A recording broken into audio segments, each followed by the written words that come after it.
Hey guys, it's Tim, the Lockpicking Patrolman, and here we are at the end of our exploration of how to pick the American 1100 lock series.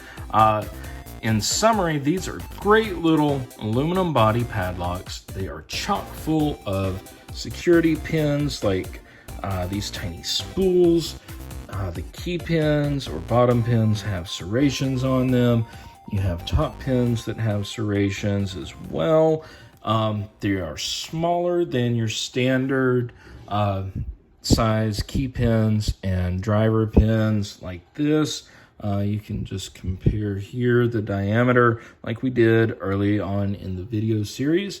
One thing to keep in mind with these is that when you pick them, if you're picking them for your lock sport video, then obviously you're sort of expected to gut it just to show that all the pins and parts are there. And, you know, even if you don't make videos, you might still want to take it apart just to see what you were up against this whole time. Here is one tip that I did not cover in the earlier videos. That is, when you go to reassemble it, make sure that this screw that goes down through the body, through the lock body and the shackle hole right here, make sure that that screw is not tightened down too much. If it is, then it will bind up the core and you will have a very hard time getting it into place to where you can even use the key to open it again. That was the story with this guy right here, this Ace 527. Was one of the first locks that I ever bought after I started picking that I knew contained spools and security pins. And you can see here how much I boogered up the cord just trying to pick it. And also when I over tightened this screw right here, you can see just how loose that is right there. I may do a video on just recapping on picking this. I've done one before. I'll post a link to it below. But it has the exact same core as these guys. So my point is, once you master these guys, you'll be able to pick one of these. It's not what's on the outside with these locks. You know, if you're in log sport and you've been watching videos from, me or Bosnian Bill or Lockpicking Lawyer, his older videos, or a number of these other lock sporters like Helpful Lock Picker, Bear's Back, Squint, Thumper, all of these other guys that are doing great videos on stuff, taking these locks apart, you know that it's not always what's on the outside that counts. It's what's in right here. Whatever the key touches is what really counts as to how secure this lock is when it comes to picking. Now, one thing I do want you to keep in mind is that putting a padlock in one of these guys, this vise, yes, we explored how it makes it easier. No, it does not give you a fair test of how secure these are when it comes to pick resistance in the wild. Go back and watch some of my videos from about a year ago, and I covered this topic in pretty good depth, and I'm hoping to continue that series this year. So stay tuned for that. The next thing is, whenever you disassemble one of these, if you have the key, you want to make sure that you lock it back up. That'll make it easier to get the little clip that is on the back of the plug. You want that to be easier to pop off. If you don't have the key, then you need to be mindful about where this core is, because you can see half of it is missing right here. It's sort of a half moon shape on the back of the core. And so if you were to put just a regular solid follower like this, you can see how that gap would let every pin from the top drop down in there and really screw things up. So if you want a good half moon follower, you could either take this aluminum one that comes with the Euro Lock disassembly kit, which also gives you one of these cool tools and some of the other tools that I've used in previous videos. You could take this and probably file it down to where it would fit flush, or you can contact my good buddy Bobby Keys, who 3D prints followers specifically for these locks. And you can see right there how that just fits perfectly and just lets you slide through without fear of dropping any pins through the gap. Now that little cutout right there, yeah, don't be too afraid of that. It's wide enough that it'll let the pins stay up top and not jam down. So anyway, that's a tip about taking these apart. Don't do like I did when I first had this lock and absent-mindedly gutted it without a follower. Again, more on this story later. Or go back and watch it. The next thing is, if you have one of these, but you've not really mastered picking spools in other locks, do that first. Get a lock that has spools in it. Common one that I love is the Avis 83. These come standard with one standard pin, meaning no serrations, no spooling, no mushrooming, no nothing. And then the rest of the pins are all spool pins. That lets you learn the counter rotation and the feedback in your tensioner. In other words, you drop into a false set, which means it goes more this way. Your tensioner will drop more this way. Your core turns that way. And then when you push up on one of the key pins with your pick, you will feel the force inside the lock push back that way against your finger and allow you to set that pin. I've got a couple other videos on that. One is my tips and tricks for tensioning, which I do plan on updating sometime soon. If you don't have one of these, or if you've got one of the international versions, which the Australian version of these is kind of funny sometimes with the spools. I covered that in a previous video as well that I'll link to. You know, the Australian versions are different than the American versions. This guy right here, the Lockwood 334B45, does come with one standard and four spools behind it, so you can learn the counter rotation and how to pick spools. That is a must. Here in the States, if you want to buy a good quality brass padlock, you can buy one of these guys from Ace Hardware. Again, I've done a couple videos on it. It also comes with one standard pin and then the rest are spools. So practice on full-size spools first before you start getting frustrated with these guys. Also, keep in mind that these locks can get camera shy. I mean, I've had these two guys the longest in my collection.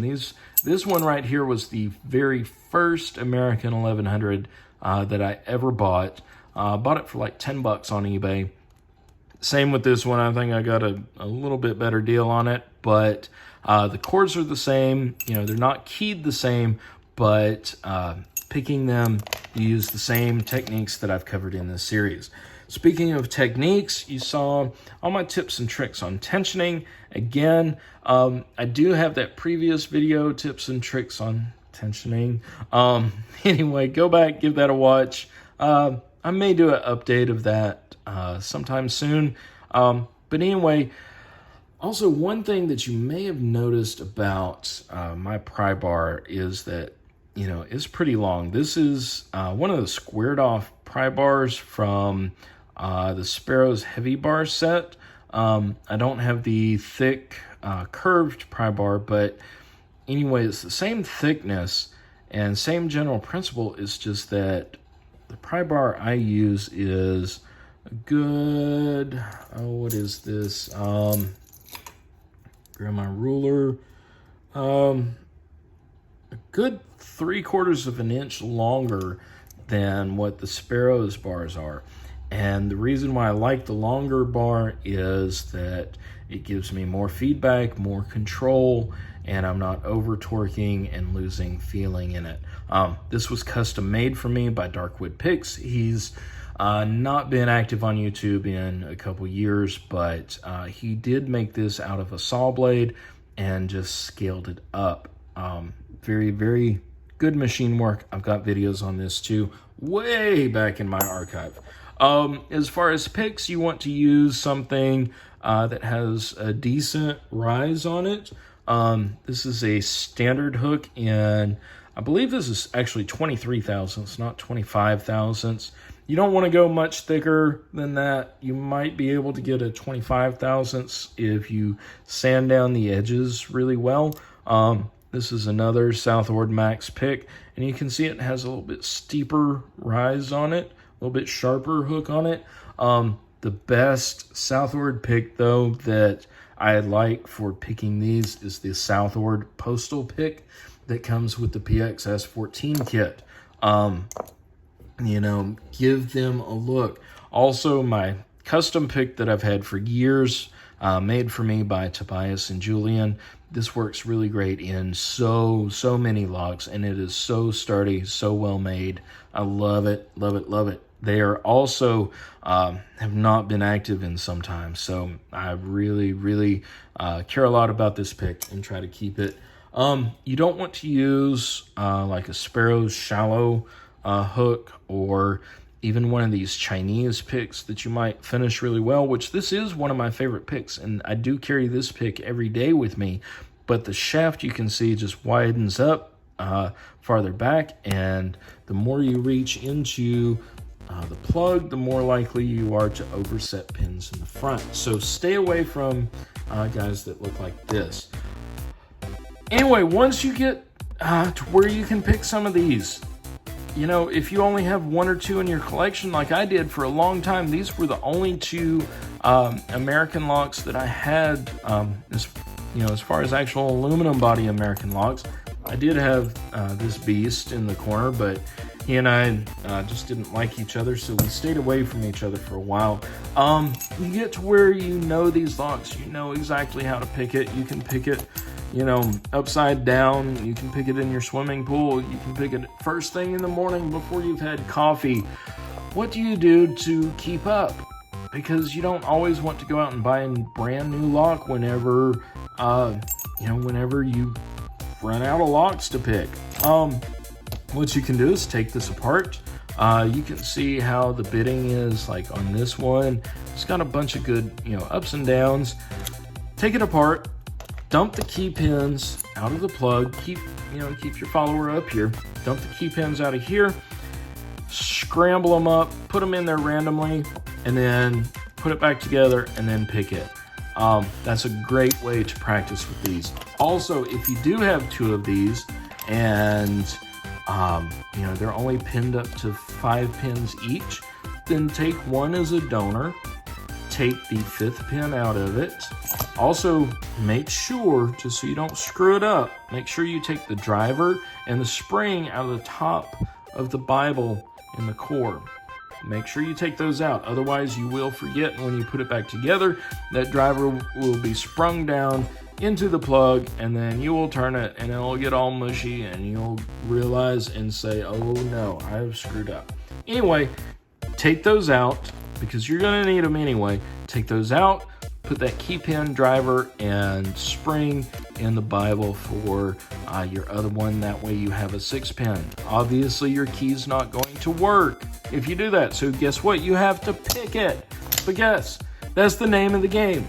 I hope that these videos have helped some of you along. I hope that they help you along in the future. Thank you so much for watching, staying tuned. If you're still here with me at the end of this video, God bless you. It takes a while to make these videos. Appreciate it. If you've liked these, if you don't mind, just hit the thumbs up button. Even if you don't leave a comment, hit the thumbs up button. I know you enjoyed it. If you have any questions or comments, as always, please leave them below. And as always, stay healthy, stay safe, stay out of trouble. You'll see these hanging around some, fast food restaurants or some storage places, and once you get to where you can pick it, you'll say, ooh, I know how to pick it. Don't. It's not yours. It doesn't belong to you. Don't do it. Anyway, folks, have a great one. Thanks again, and we'll see you next time.